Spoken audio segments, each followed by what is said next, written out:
Firstly, thank you for asking that question. Second, not first, because my flight was delayed. Uber took a very long time with traffic and dropped me off on the other side of university for some reason. Of course it did. I was like huffing and puffing to get here on time, so I'm not sure if I did justice to the first question. This is a very important one. I just got back on Sunday night from Bangladesh, and I was at the Rohingya refugee camps for 2 days, interacting with the children that we're supporting, and many families, youth, parents, whatnot. And then we actually took a parliamentary with us. It was a parliamentary delegation trip. We took MPs and senator with us because we find the Rohingya issue is almost becoming a forgotten issue right now. Of course, there's a lot of things happening around the world and we have to give attention there. Our efforts needs to go there, but we cannot forget what's happening with the Rohingya refugees. Recently, with the funding cut, we found out 300,000 students are out of school right now. And what are they doing, those kids at the camp right now, and youth? They are on the street. They're being targeted for crime, drugs, arms, conflict, human trafficking, which is increasing significantly for the Rohingya refugees in the camp. And these are all reality. They're confined for 7-8 years since 2017. They're not allowed to go out. There's no integration that Bangladesh government will be even considering anytime soon. Rohingya resettlement has been very few. Like in Canada, I think recently about thousands had arrived out of the 5,000 the government announced, but it's a very small number compared to the 1.2 million that's in that confined camps. This was my 4th visit at the Rohingya camp, and this one was a very heartbreaking one. Every single one of them were very heartbreaking, but this one particular had more darkness because every year when we went, we saw joy with the kids. They were very happy to see us. They were playing with us. They're receiving the gifts and food rations. They're excited, but now we interact with kids who are out of school because of the funding cuts.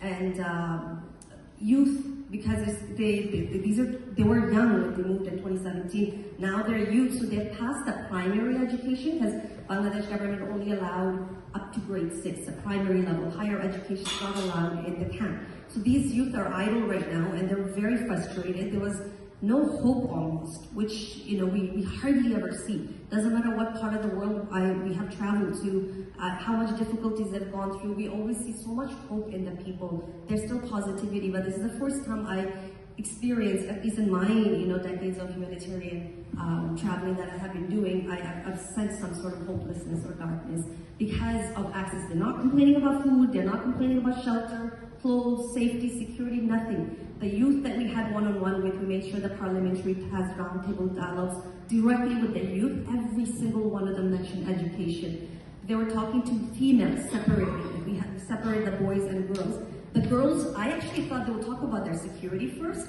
but they talked about education. Everyone. Now, if we are talking about repatriation, because that's what the government of Bangladesh wants to do, how do we prepare the next generation of leader to go back and have a life of dignity and security without access to education? So that is the prime and key focus that every organization, advocate, government should be focusing on, education for the children and youth, especially in the refugee camps. And I really commend UNHCR for all the wonderful work they have been doing focusing on this. Is online education. I know our partnership is for the higher education for the refugees in India, but the same model could be used right now in Bangladesh and other parts where the refugees are confined and do not have access to regular education. We had very high-level meetings with the Chief Executive Advisor, Dr. Yunus, who's the head, the Prime Minister, you could say, is of the caretaker government. We met with the Foreign Secretary, Foreign Advisor, National Security, who is in charge of Rohingya refugees, and we emphasized on that, the MPs, the Senator, ourselves as HCI leadership, that education should be allowed, and we are here. We will facilitate a partnership with either UNHCR, IOM, all the partners we have on online education. And it's the first time, because this is not the first time we advocated for it. We talked about it 2 years ago when I was there. This is the first time where I see that they're being receptive and open about it.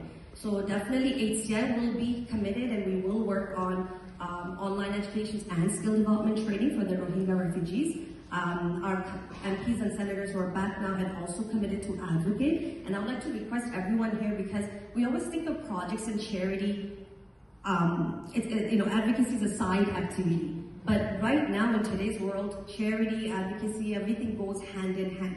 And every single one of us are here advocate. So please go speak to your MPs, any access that you have with any leaders, and make sure that that this Rohingya cause is not forgotten, and we all advocate for higher education for the refugees, and we make sure that our government, along with their allies, international allies, puts pressure to make sure that the refugees go back to their home with dignity and security, and obviously prepared with education and equipped with skills. Yeah, so that's a call to action for all of us.